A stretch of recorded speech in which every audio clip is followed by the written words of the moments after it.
আমিন। আল্লাহ তাআলা কি বলতে চেয়েছেন, আমাদেরকে কি বোঝালেন? আল্লাহ রাব্বুল আলামিন বললেন, ইন্নাল্লাহা ইয়া'মুরু বিল আদলি ওয়াল ইহসানি ওয়া ইতা'i যিল কুরবা ওয়া ইয়ানহা 'আনিল ফাহশা'i ওয়াল মুনকারি ওয়াল বাগই। আল্লাহ রাব্বুল আলামিন বললেন, ইন্নাল্লাহ, নিশ্চয়ই আল্লাহ তাআলা ইয়া'মুরু, আদেশ করলেন, আমাদেরকে আদেশ করেছেন কে? আল্লাহ। তো জবান করে বলেন কে? আল্লাহ। আল্লাহ রাব্বুল আলামিন আমাদের জন্য যেটা আদেশ করে এটা আমাদের জন্য মানা ফরজ নাকি সুন্নাহ? আল্লাহ যেটা আমাদের জন্য আদেশ করে এটা মানা আমাদের জন্য কি ফরজ, ঠিক না? আল্লাহ আমাদেরকে কি আদেশ করলেন ফরজ সম্পর্কে বিষয়ে? আল্লাহ বললেন, ইন্নাল্লাহা, নিশ্চয়ই, ইয়া'মুরু, আমি রব্বুল আলামিন তোমাদেরকে আদেশ করলাম। কি আদেশ করলেন রব্বুল আলামিন? এক নম্বরে জানাই দিল বিল আদল, আদলের আদেশ করলাম।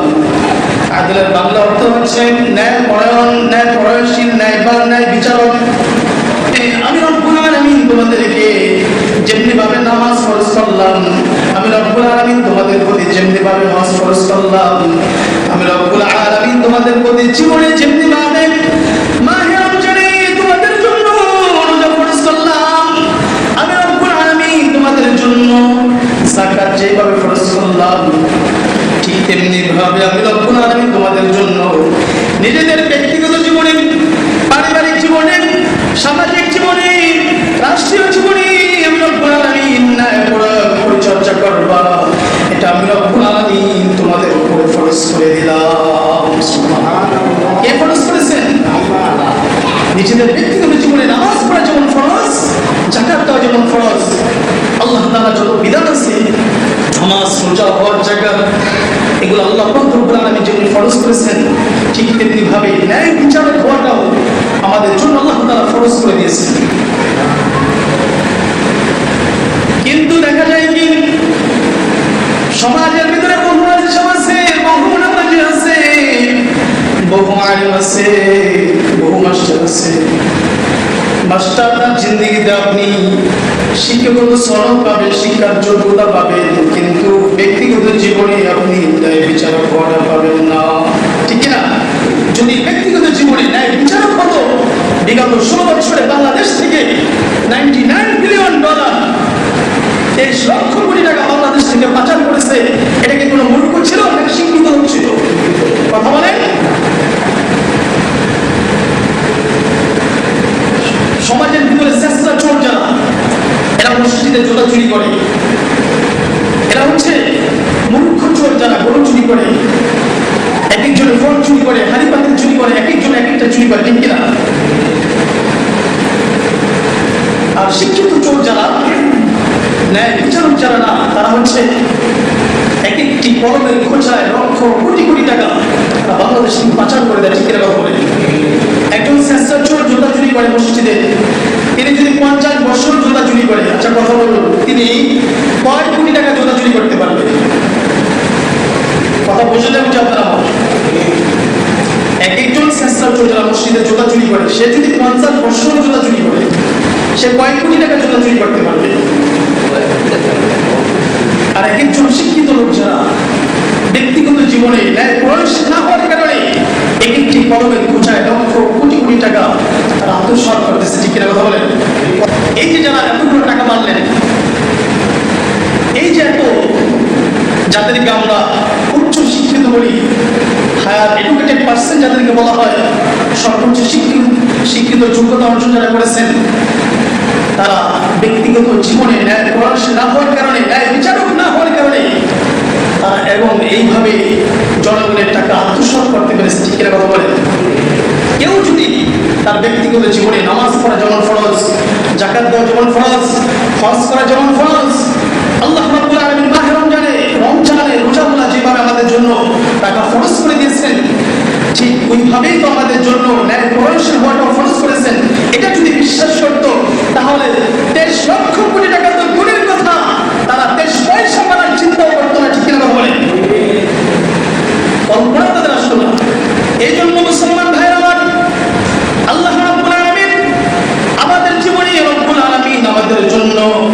যেমনি ভাবে নামাজ ফরজ করে দিয়েছেন, ঠিক তেমনি ভাবে আমাদের জন্য ন্যায় পরায়ণ হওয়াটা, ন্যায়বান হওয়াটা, ন্যায় বিচারক হওয়াটাও আমাদের জন্য ফরজ করে দিয়েছেন। বহু নামাজি পাবেন ওই নামাজের সঙ্গে তার মহল্লার গ্রামের মানুষদের সঙ্গে ভালো সম্পর্ক নেই, আসরা নেই। বহু আদিশাব পাবেন একজনের জিন্দিগিতে 4-5টা করে হজ আছে, কিন্তু তার মহল্লার মানুষের সাথে তার সঙ্গে সম্পর্ক ভালো নেই। আরেকজনের জমি ঠেলে জমি আইন কাটে, এমন ব্যক্তি আছে না, এই কথা বলেন।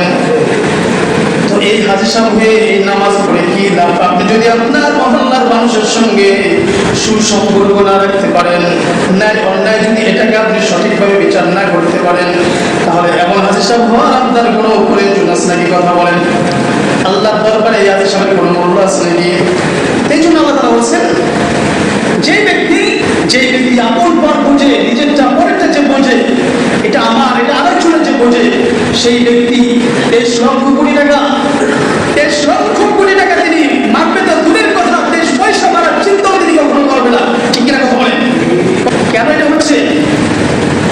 ন্যায় বিচারক শিক্ষিত যোগ্যতা আছে, কিন্তু নিজের ভিতরে ন্যায়বান হওয়াটা, ন্যায় বিচারক যেটাকে বলা হয়, এটা তার ভিতরে নাই বলে এই কাজটা করতে পেরেছে। ঠিক কিনা কথা বলেন?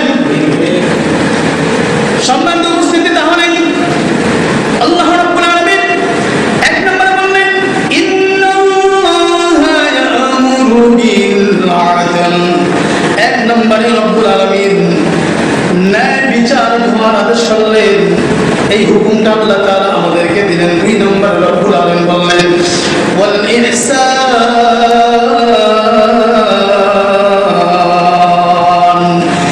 মানুষের সঙ্গে সৎ আচরণ করো, ইহসান করো, মানুষের প্রতি দয়া করো, সুন্দর আচরণ করো, একজনের প্রতি আরেকজনের প্রতি সহানুভূতি দেখাও।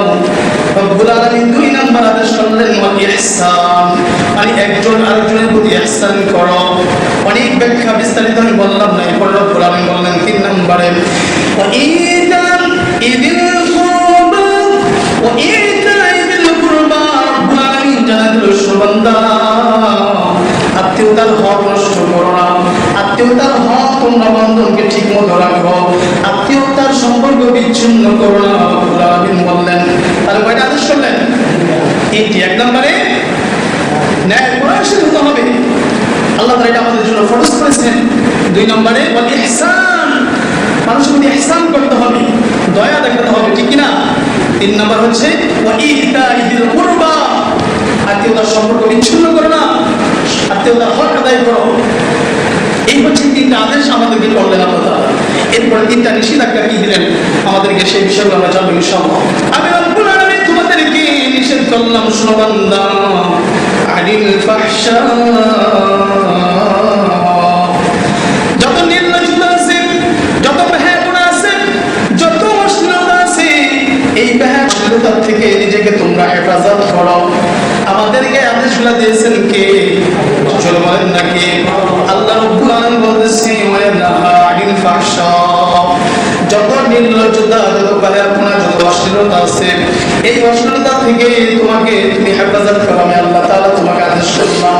এরপর রব্বুল আলামিন 2 নম্বরে বললেন, ওয়াল মুনকার, ও দুনিয়ার মানুষ, যত মুনকারিয়ত আছে, যত গুনাহ আছে দুনিয়ার ভিতরে, যত প্রকারের পাপ আছে, যত অন্যায় আছে, যত অপরাধ আছে দুনিয়ার ভিতরে, আল্লাহ রাব্বুল আলামিন ডাকতে বলল, সমস্ত পাপ থেকে নিজেকে তুমি হেফাজত করো, বিরত রাখো। কে বলেছেন? আল্লাহ তাআলা 2 নম্বরে বললেন, যত মুনকারাত অর্থাৎ যত গুনাহ আছে, যত পাপ আছে, যত শ্রেণীর পাপ আছে, সমস্ত পাপ থেকে নিজেকে তুমি হেফাজত করো, আমি রব্বুল আলামিন তোমাকে আদেশ করলাম। 3 নম্বরে আল্লাহ রাব্বুল আলামিন বললেন, ও বান্দা, সীমালঙ্ঘন করো না, সীমালঙ্ঘন করো না, সীমালঙ্ঘন করতে নিষেধ করেছেন। আল্লাহ রাব্বুল আলামিন অন্য জায়গায় বললেন, ওয়ালা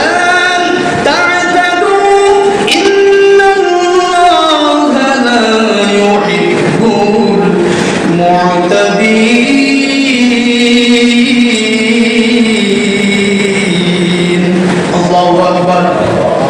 আল্লাহ রাব্বুল আলামিন বললেন, ওয়ালা তা'তাদু, ও দুনিয়ার মানুষ, সীমালঙ্ঘন করো না, সীমালঙ্ঘন। রব্বুল আলামিন, আমি আল্লাহ তাআলা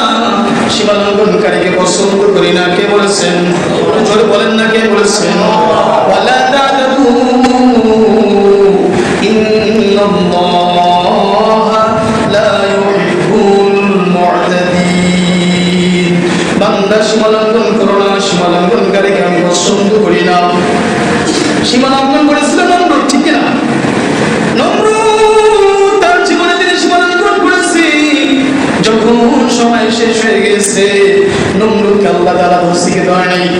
কথা বলেন, ধরছে কি ধরে নেই? ও বন্ধু, ফেরাউন সীমালঙ্ঘন করেছিল, ফেরাউনকে আল্লাহ তাআলা ধরছে কি ধরে নেই? একজন তমরুজ বিক্রেতা, একজন তমরুজ বিক্রেতা, এই ফেরাউন আল্লাহ পাক রব্বুল আলামিন তাকে ধরে মিশরের প্রেসিডেন্ট বানালেন। তিনি ক্ষমতা পাওয়ার পর তিনি নিজেকে বলতে শুরু করলেন, এই মিশনের ভিতরে আমার মতো রব, আমার মতো খোদা, আমার মতো পাওয়ারফুল ব্যক্তি আর কে আছে? কথা বুঝতেছেন? ক্ষমতা পাওয়ার পর ফেরাউন বলতেছেন, কে এমন আছে, কোন ব্যক্তি আছে আমার মতো এমন ক্ষমতাবান, আমার মতো এমন ক্ষমতাশীল? তিনি একটা সময় নিজেকে দাবি করে ফেললেন, আনা রব্বুকুমুল আ'লা, আমি তো বড় আল্লাহ, এই মিশরে আমার চাইতে বড় আল্লাহ কে আছে? কথা বুঝতেছেন? তিনি বলতে শুরু করলেন, এই দুনিয়ায় আমার থেকে বড় আল্লাহ কে আছে? আনা রব্বুকুমুল আ'লা, আমি তো একমাত্র আল্লাহ। নাউজুবিল্লাহ, জোরে বলেন না নাউজুবিল্লাহ। তিনি ক্ষমতা পাওয়ার পরে এমন হয়ে গিয়েছে, তিনি বলতে শুরু করলেন, আনা রব্বুকুমুল আ'লা, আমি তো আল্লাহ, আমার থেকে বড় আল্লাহ কে আছে? আমাদের সমাজ, মহল্লা, গ্রাম অঞ্চল, যে যেখানে থাকে না কেন, যার ক্ষমতা থাকে তিনি সর্বোচ্চ ক্ষমতা প্রয়োগ করতে চেষ্টা করে, ঠিক কিনা কথা বলে? সে যে শ্রেণীর হোক না কেন, কোন একটা বিষয়ে যখন তার হাতে ক্ষমতা যায়, সেই বিষয়ে তিনি এত ক্ষমতা দেখানো শুরু করে যে মনে হচ্ছে যে তার আশেপাশে কাছাকাছি যাওয়ার মতো কোনো সুযোগ অন্য ব্যাপার নেই। এরকম আছে না ব্যক্তি? এই ফেরাউন তিনি যখন বলতে শুরু করলেন, আনা রব্বুকুমুল আ'লা, আমার থেকে বড় খোদা আবার কে আছে? আমি সবচাইতে বড় খোদা, বড় রব, বড় আল্লাহ। এই কথা যখন তিনি বললেন, আল্লাহ পাক রব্বুল আলামিন ডাক দিয়ে বললেন, ফেরাউন এত সময় যাইছ না তুমি, এখন তো লিমিট ক্রস করে ফেললা। এত সময় যাইছিল ফেরাউন, তোমার লিমিট তো এখন ক্রস হয়ে গিয়েছে, তুমি তো লিমিট ক্রস করে ফেললা। ও ফেরাউন, তোমার তো শাস্তি পাওয়ার দরকার আছে না নাই? কথা বলেন।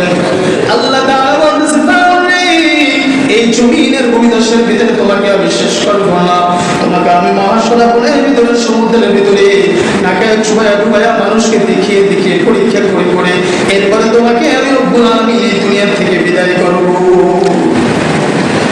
ওই ফেরাউনকে যখন আল্লাহ পাক রব্বুল আলামিন সমুদ্রের ভিতরে ফেরেশতার মাধ্যমে যখন তার মাথাটা নিচে দিয়ে চুবাইতে শুরু করলো, এবার যখন দেখতেছে আয় হায়, এখন তো বাঁচার মতো আর কোনো ক্ষমতা আমার নাই, কোনো শক্তি আমার নাই, কোনো শক্তি আর নিজেকে নিজে প্রয়োগ করতে